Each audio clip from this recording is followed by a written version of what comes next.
Bilirsiniz, bəlkə bu hədisi eşitmişsiniz.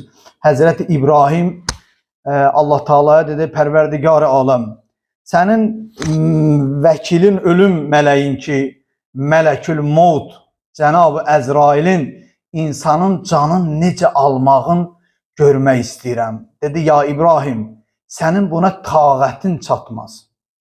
İstədi Allahdan ki, Allah görmək istəyirəm. Hədisdə qeyd olunur ki, Allah Taala müminin canın ilk alanda Həzrəti İbrahim gördü ki, müminin canın rahatlıqla alır. İbrahim aram oldu, rahat oldu. Nə gözəl ölümdür.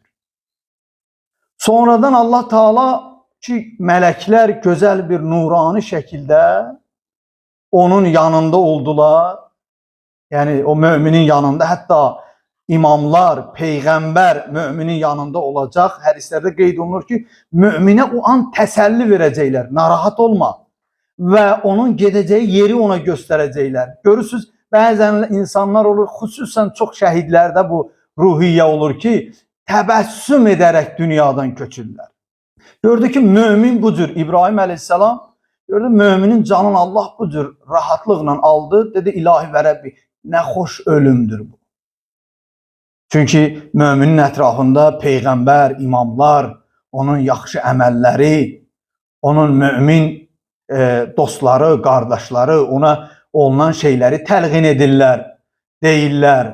Yaxşı olar ki, mümin can verəndə, insan can verəndə Qur'an-ı Kərimdən ayələr, sonra təlqin deyilsin ki, o qəbirdə meydə deyirlər, səndən soruşsalar Rəbbin kimdir, elə diri vaxtı o şey ona deyilsin, söylənilsin və ya müəyyən dualar oxunulsun onun üçün.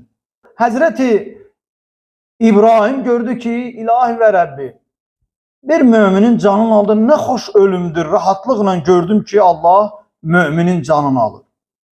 İndi gəldi günahkarın canını alanda mələklər onların üzünə, yəni can alan insanın gözünə qara və vahiməli tərzdə görükdülər. Həzrəti İbrahim bunu görən kimi qəşş elədi özünü. Qəşş elədi özündən. Axı Allah demişdi, sən onu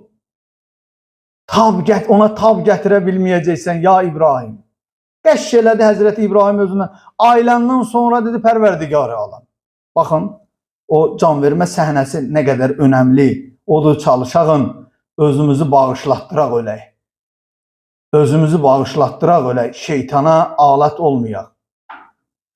Dedi, Pərverdigar-ı aləm, bir insan bir ömür mümin kimi yaşaya, yaxşı işlər görə, ibadətində diqqətli ola, sənin bütün əmrlərə ləbbeyk deyə və heç bir narahatçılıq olmadan ləzzətlə, şirinliklə sənin əmrlərini icra edə. Onun mükafatı nədir? Qur'an-ı Kərimdə o qədər mükafatlar deyir Allah Taala həmən insanlar haqqında. Deyir, o mükafatlar bir yana. Tək onun canın belə rahatlıqla alsan, İnsanın o qədər dünyada 50 il, 60 il, 70 il nə qədər gözəl tərzdə ibadət edib və o ibadətin desələr mükafatı bu cür can almaqdırsa, müminin haqqı elə orada ona əda olunur ki, elə deyil, onun payı verilir ki, xoş onun halına ki, elə rahat can verir. İlahi və Rəbbi, o günahkarlar ki, bir ömür cahil kimi ölürlər, fasik kimi yaşayırlar, cahil kimi yaşayırlar, səni tanımırlar, sənin peyğəmbərini tanımırlar, sənin imamlarını tanımırlar, sənin əmrlərinə qarşı biganədirlər. Onun yerin haradır? Cəhənnəm. Deyir Allah, cəhənnəm yox, elə o cür ölümü ona bəxş elədiyin üçün, yəni o kafirə, günahkara, elə onun cəzası odur da, başqa cəzaya ehtiyac yoxdur. O qədər vahiməli bir səhnə.